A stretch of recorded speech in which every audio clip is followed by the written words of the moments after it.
முதல்ல சாப்பாசா, இது செகண்ட் ஸ்ட்ரிங்கில் சா,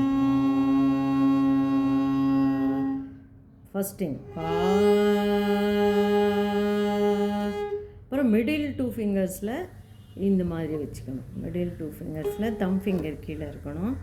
நல்லா கீழே வச்சு நீங்கள் எப்படி ரீச் ஆகுதோ அதுதான் சா. பா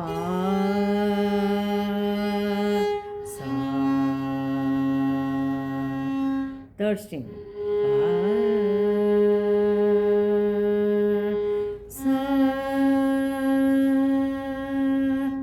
இதான் ஸ்ருதி. முதல்ல இந்த ஸ்ருதியை சேர்த்துன பிறகு வந்து சரளி வரிசை ப்ராக்டிஸ் பண்ணணும்.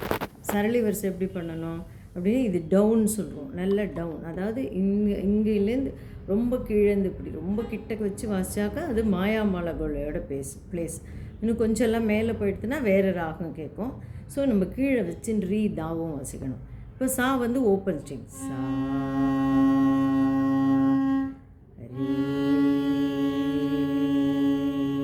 செகண்ட் ஸ்ட்ரிங்கில் கீழே வச்சு வாசிக்கணும் டவுன்.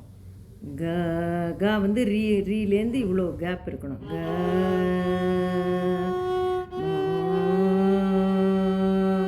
பா, அதே மாதிரி பா ஸ்ட்ரிங்கில் க,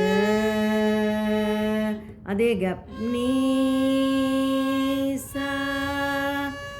இது நீங்கள் சாப்பாசா வாசிக்கிற அப்பர் சா இருக்குல்லையே அதே தான். திரும்ப நீ மேல் விரலை எடுத்துடணும்.